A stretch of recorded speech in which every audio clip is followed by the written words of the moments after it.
Olá, sejam todos muito bem-vindos. Eu sou o professor Guilherme Alves de Melo Franco, especialista em Direitos Material e Processual do Trabalho e Previdenciário pela Universidade Estácio de Sá do Rio de Janeiro, formado em Direito pela Faculdade de Direito da Universidade Federal de Juiz de Fora, Minas Gerais. Estou a desenvolver no meu canal do YouTube, Guilherme Alves de Melo Franco Estudar Direito, um curso gratuito sobre os direitos material e processual do trabalho, que tem por objetivo o estudo da consolidação das leis do trabalho, artigo por artigo, e como livro base, os meus comentários à reforma trabalhista, Lei 13.467, de 13 de julho de 2017, lançados pela editora Juruá de Curitiba, no Paraná. Essa é a nossa aula de número 262 desse nosso curso gratuito sobre os direitos material e processual do trabalho, e nela estaremos a desenvolver nossos entendimentos a respeito dos artigos 827, 828, 829, 830, 831 e 832 da Consolidação das Leis do Trabalho, que continuam a jornada jus-operária brasileira a respeito do processo judiciário do trabalho. Nesse sentido, nos diz o artigo 827 da Consolidação das Leis do Trabalho que o juiz ou presidente poderá arguir os peritos compromissados ou os técnicos e rubricará para ser junto ao processo o laudo que os primeiros tiverem apresentado. Este é um artigo extremamente em desuso após o advento do processo judiciário eletrônico do trabalho, quando os peritos apresentam seus laudos diretamente dentro dos autos do processo eletrônico, não mais precisando passar por petição ao crivo do juiz responsável pelo caso em aberto. Nesse sentido, não há mais também a necessidade do juiz rubricar para ser junto ao processo o laudo respectivo. E, finalmente, numa última informação a respeito desse artigo 827 seletista, é que não há mais a figura do juiz presidente após o advento da extinção da paritariedade dentro da Justiça Especializada do Trabalho. Então, não havendo mais justiça paritária, não há mais falar em juiz presidente e tampouco em existência de outros juízes que não seja o togado único responsável pelo procedimento judiciário eletrônico em questão. Nos diz o artigo 828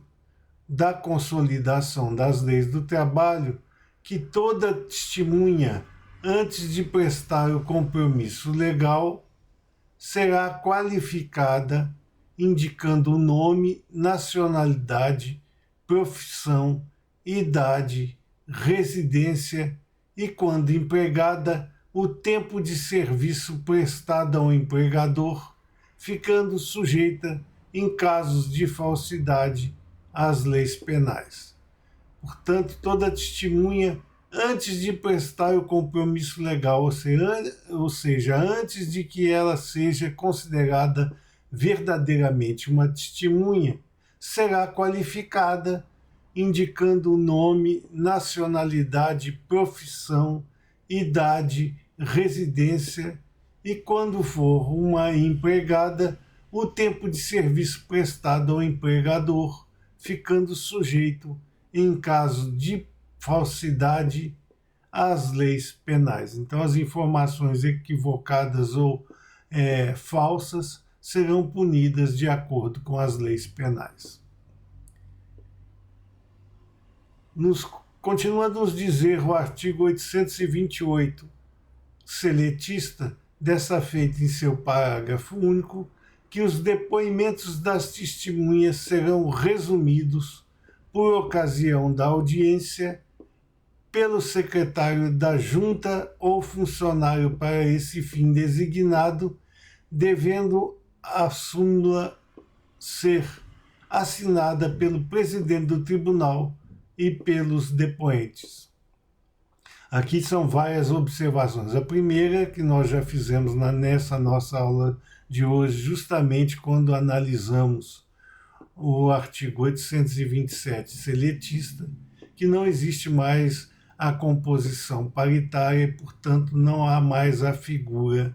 do juiz presidente ou secretário da junta ou funcionário para esse fim designado para tomar o depoimento das testemunhas. O depoimento das testemunhas é tomado durante a audiência de instrução e julgamento pelo magistrado e também traduzido a termo pelo secretário de audiência designado por esse juiz para essas funções.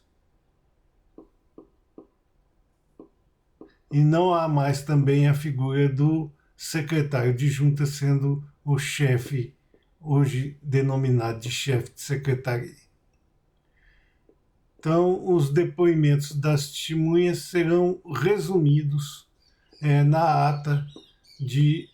audiência e instrução e hoje modernamente também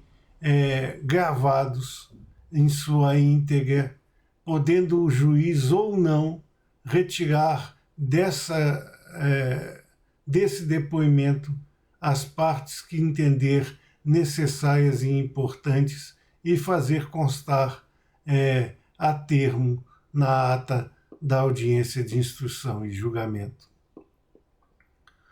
Nos diz o artigo 829 da Consolidação das Leis do Trabalho que a testemunha que for parente até terceiro grau, civil, amigo íntimo ou inimigo de qualquer das partes, não prestará compromisso e seu depoimento valerá como simples informação. Portanto, aquela testemunha que for parente até o terceiro grau, portanto, os parentes de quarto grau acima não estão impedidos de atuar como testemunhas no processo judiciário eletrônico do trabalho, somente até o terceiro grau civil. Quando for amigo ou inimigo, sendo que essa amizade tem que ser uma amizade íntima. Assim, o simples conhecimento ou simples amizade de trabalho sem as consequências normais da intimidade, como frequentar as próprias casas, saírem juntos para festas, terem convívio social amplo. Se não existirem essas condições, a amizade não será considerada como íntima e, portanto, a testemunha poderá prestar o seu depoimento.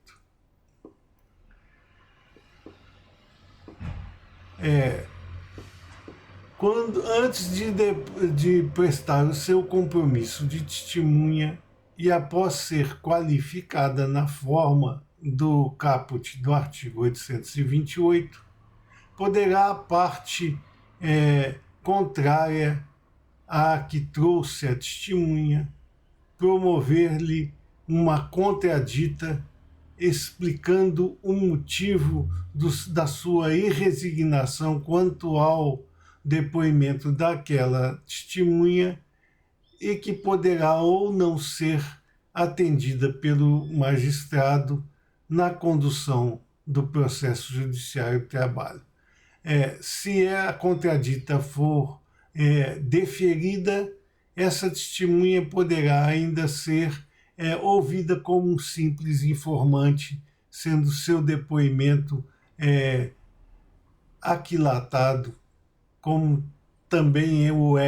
no caso da testemunha propriamente dita, pelo magistrado em suas informações prestadas no processo judiciário eletrônico do trabalho.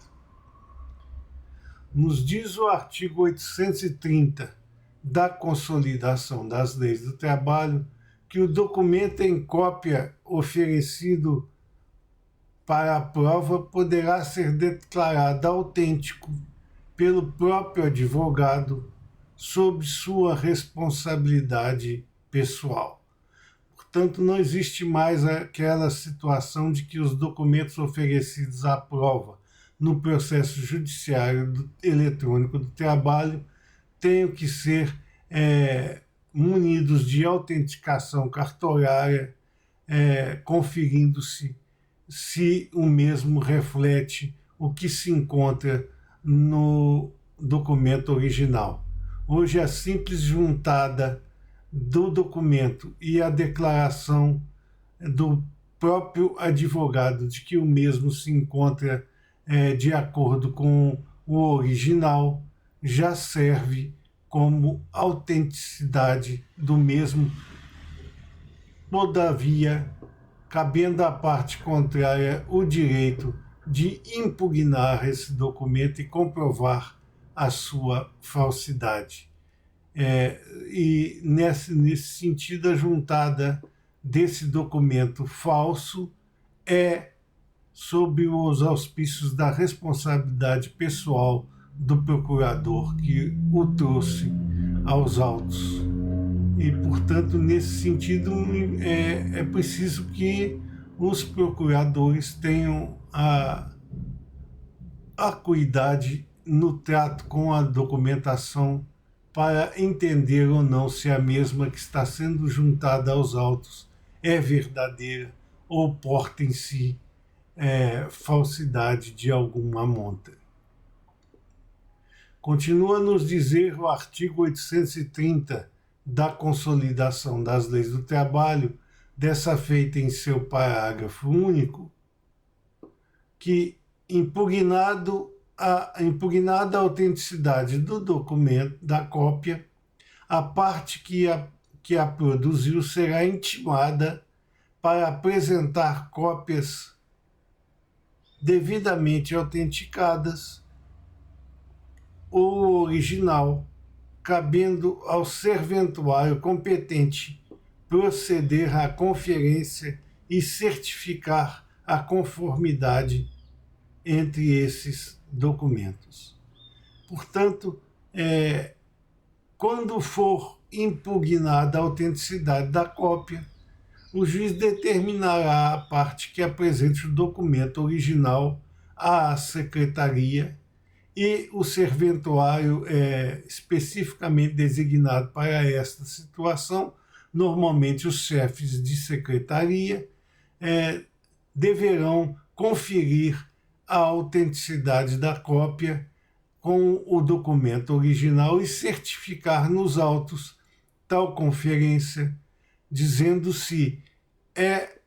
a cópia fiel do documento original ou se porta em si abstrações com relação à sua autenticidade, certificando nos autos esta situação. Nos diz o artigo 831 da Consolidação das Leis do Trabalho que a decisão será proferida depois de rejeitada pelas partes a proposta de conciliação. Dentro do processo judiciário do trabalho, a conciliação é a chave mestra para a solução do conflito que foi levado à Justiça do Trabalho, e a decisão sobre o conflito somente poderá ser efetivada depois que as propostas conciliatórias, que normalmente são feitas no início da audiência de instrução e julgamento, após a coleta das provas e antes do encerramento da instrução, se essas propostas conciliatórias forem rejeitadas pelas partes, a decisão será proferida dentro dos termos e nos prazos previstos em lei. Normalmente, como a audiência de instrução e julgamento é única, deveria ser a decisão proferida imediatamente após o encerramento da instrução no próprio âmbito da audiência de instrução e julgamento. Mas, pelo excesso de ações levadas a termo na Justiça do Trabalho e a existência de diversas audiências, normalmente o juiz ele requer prazo de lei para a prolação da sentença e, portanto, com a notificação das partes a posteriori, a sentença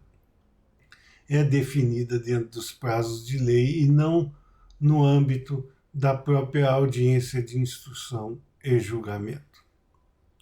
Continua a nos dizer o artigo 831 da Consolidação das Leis do Trabalho,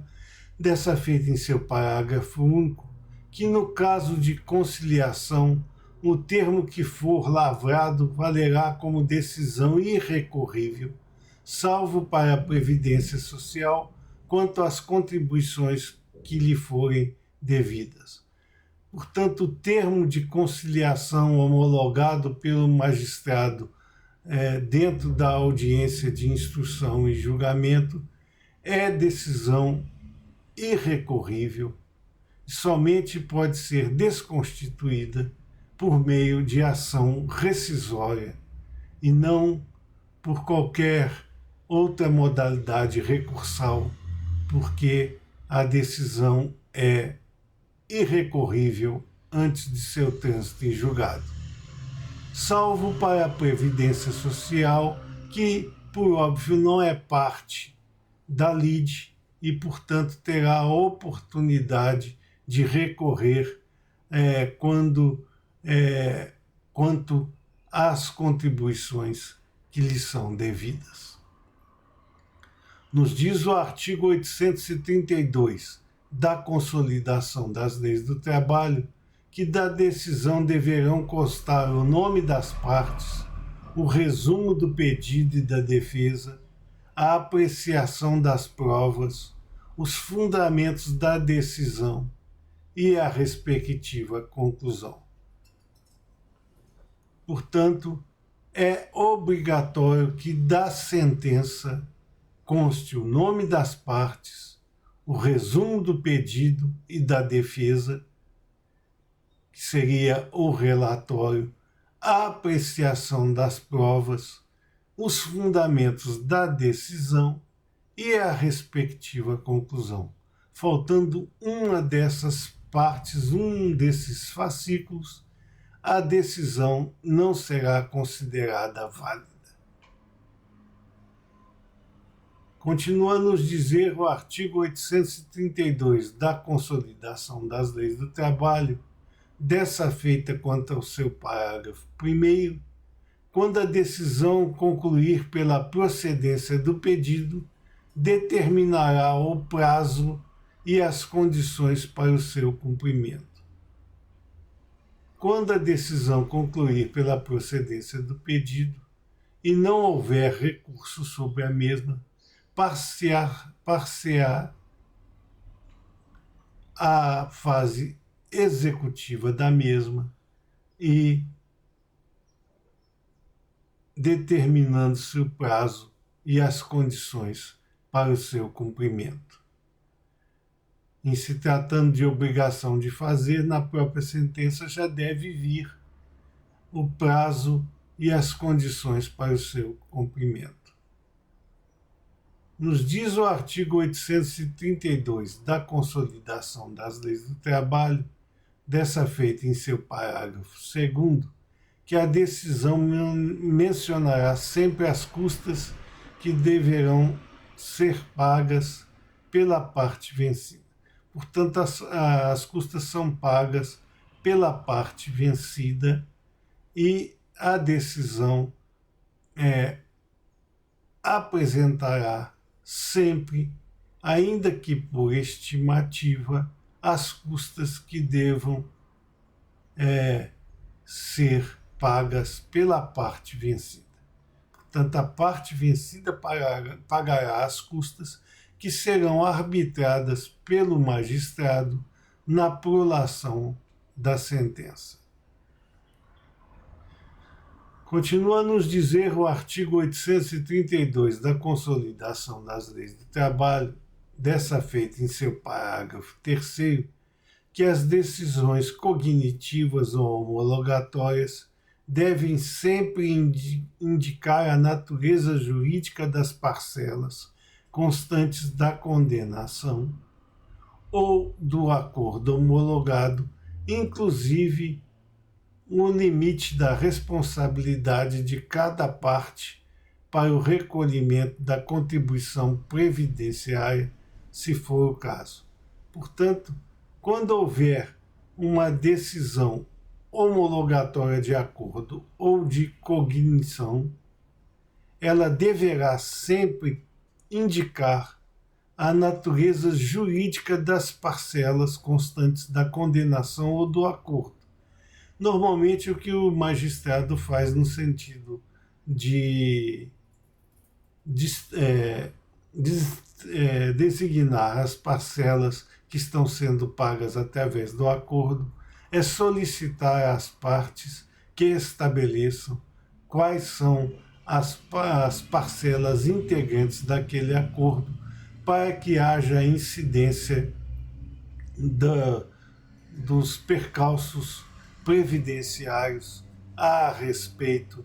dos valores que não sejam indenizatórios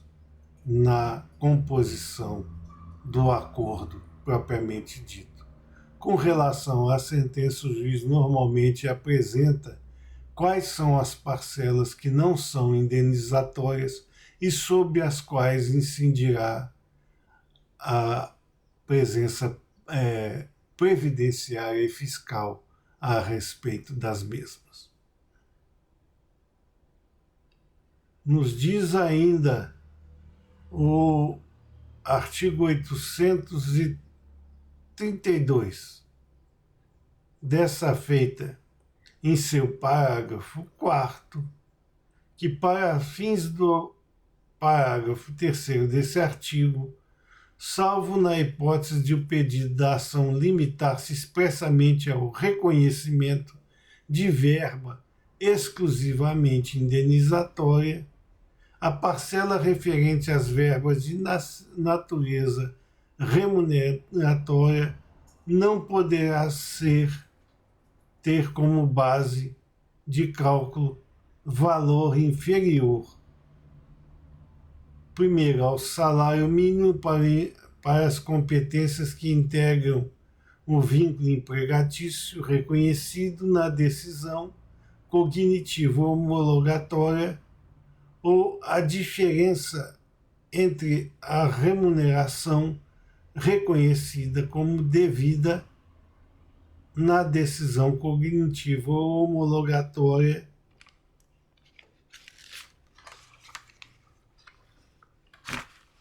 e a efetivamente paga pelo empregador,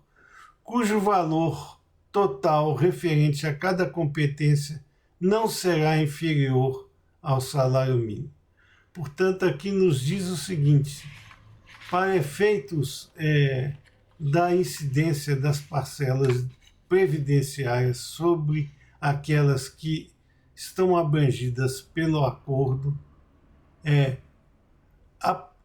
a competência mínima para estabelecimento desses débitos previdenciários e fiscais não poderá ser inferior ao salário mínimo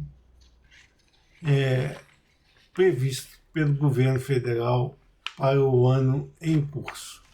Portanto, nenhuma parcela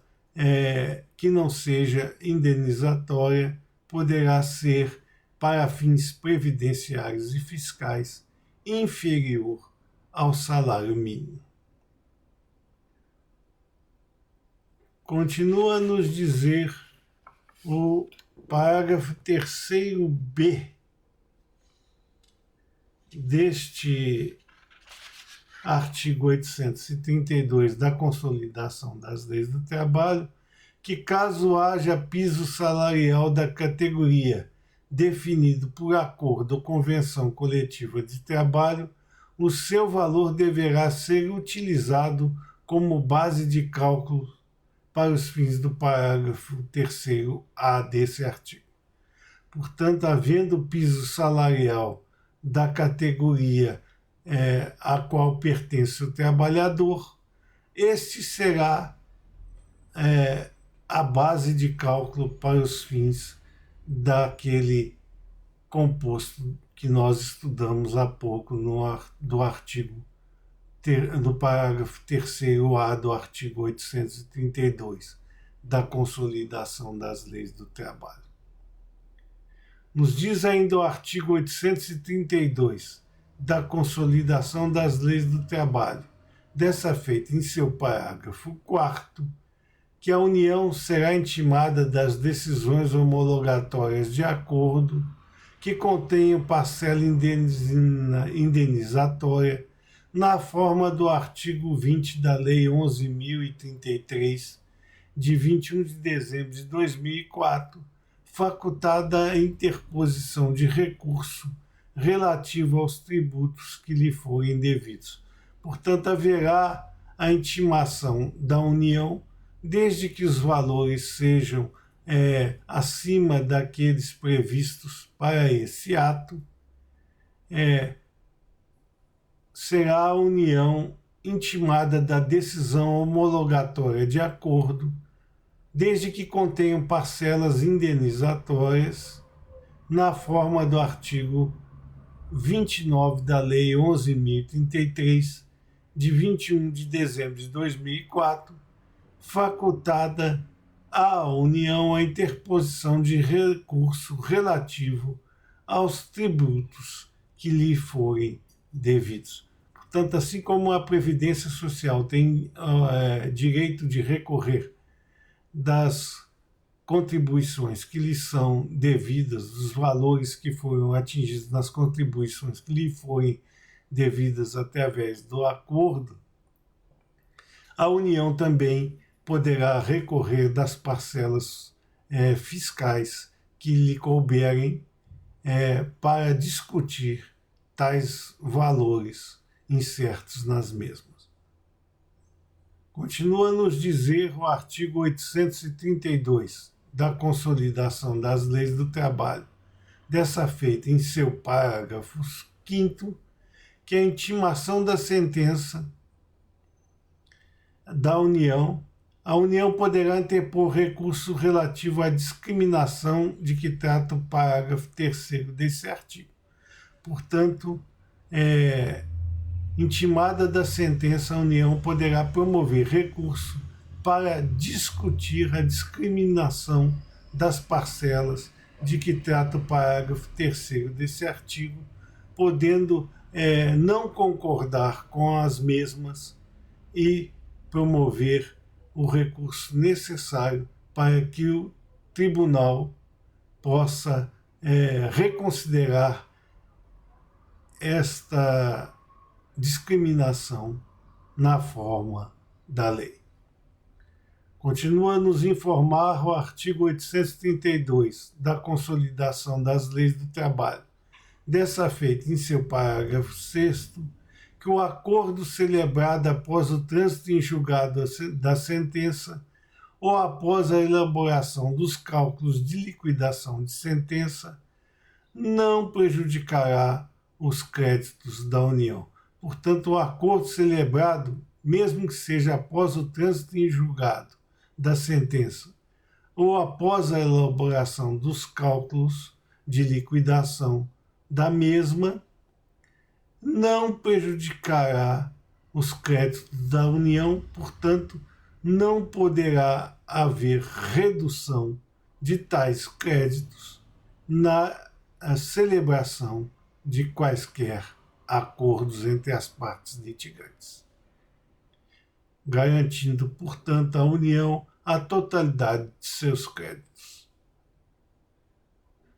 Nos diz o artigo 832 da Consolidação das Leis do Trabalho, dessa feita em seu parágrafo 7º, que o ministro de Estado da Fazenda poderá, mediante ato fundamentado, dispensar a manifestação da União nas decisões homologatórias de acordo em que o montante da parcela indenizatória envolvida ocasione perda de escala decorrente da atuação do órgão jurídico. Esse parágrafo 7º do artigo 832 encontra-se em desuso porque a própria norma hoje ela estabelece qual é o piso dos valores a serem deferidos à guisa de direitos pertencentes à União, ou seja, impostos, taxas e outras situações em que a União seja a beneficiária do mesmo, o juiz terá a faculdade de conduzir esta situação sempre que houver a discriminação das parcelas e estas sejam de maneira ínfima ao ponto de dispensar a manifestação da União. Estas eram as considerações que gostaríamos de fazer a vocês nessa nossa aula de número 262 desse nosso curso gratuito sobre os direitos material e processual do trabalho. E aproveitamos a oportunidade para agradecer a presença de todos vocês nessas nossas aulas e concitar ainda uma vez mais aqueles que ainda não fizeram, que se inscrevam no nosso canal e deixem seus likes nas nossas aulas, porque é através dessas duas atividades simples que vocês estarão a nos auxiliar no sentido de manter íntegro esse nosso curso gratuito sobre os direitos material e processual do trabalho, além de podermos distribuir o conhecimento aqui arregimentado ao maior número de pessoas possível. Muito obrigado a todos.